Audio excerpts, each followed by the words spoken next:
Le vortex de neige qui t'emporte laisse derrière lui un sillage scintillant, déposant ton corps engourdi sur la douce neige d'Arendelle. Tes premiers instants de conscience sont marqués par un ciel nocturne étoilé et le visage bienveillant d'Elsa, dont les yeux reflètent une lumière mystérieuse. Elle t'enveloppe dans une étoffe chaude, éveillant en toi un sentiment de sécurité malgré la confusion. Pendant le trajet vers le palais, des éclairs de mémoire fragmentée te parviennent, des visions d'une autre vie, un autre monde peut-être. Anna t'accompagne à travers les ruelles enneigées d'Arendelle, t'introduisant aux artisans locaux et aux habitants curieux. Chaque rencontre te révèle la chaleur et la simplicité du royaume, contrastant avec la complexité de ta propre situation. Lorsque le vieux livre attire ton attention, une sensation inexplicable de déjà-vu t'envahit.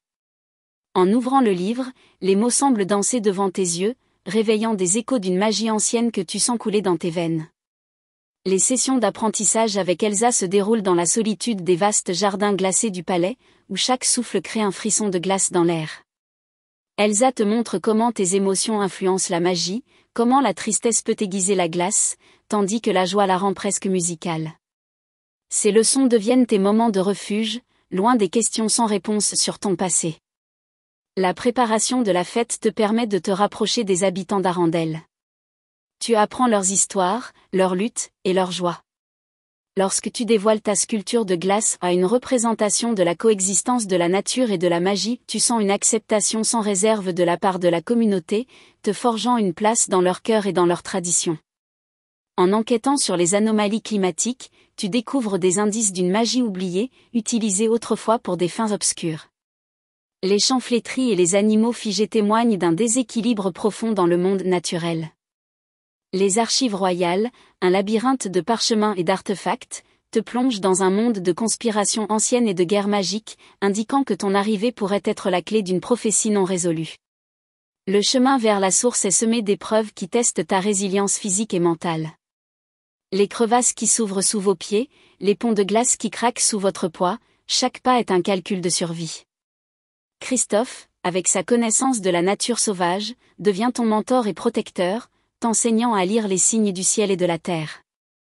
La rencontre avec la tribu nomade est un mélange de méfiance initiale et de fascination mutuelle. Leur chef, un sage âgé aux yeux perçants, écoute attentivement ton histoire et consulte les anciennes runes pour lire ton destin. Sous le ciel nocturne, autour d'un feu qui crépite, il révèle que la lumière du Nord ne vient que lorsque le monde est prêt pour un changement et que tu pourrais être l'architecte de ce changement. Le golem de glace, une sentinelle de l'ancien monde, défend la source avec une fureur glaciale. Tes tentatives de communiquer avec lui révèlent des fragments de sa conscience, piégés dans une malédiction. En le libérant, non seulement tu rétablis un gardien de l'ancien monde, mais tu découvres également des liens entre sa magie et la tienne, suggérant un héritage partagé. Les visions de ton médaillon te montrent non seulement des batailles du passé mais aussi des moments de paix et de prospérité, te faisant réaliser que la magie, dans son essence, est neutre, c'est l'intention qui la guide. Ta réflexion sur ton rôle dans ce monde grandit, te faisant questionner non seulement d'où tu viens, mais aussi ce que tu choisis de devenir. L'attaque du mage noir est brutale, ses sorts créant un hiver impitoyable même parmi les flammes du festival. Ta séparation forcée d'avec Elsa te jette dans un rôle de leadership inattendu. Tes nouvelles compétences sont mises à l'épreuve alors que tu diriges les villageois vers la sécurité, utilisant ta magie non seulement pour combattre mais pour protéger. Ta stratégie lors de la bataille combine les leçons de survie de Christophe avec tes compétences magiques, créant des mirages de glace pour désorienter l'ennemi. La victoire vient non seulement de ta puissance, mais de ta capacité à inspirer et à unir les autres autour de toi, montrant que la véritable force réside dans le cœur autant que dans la main.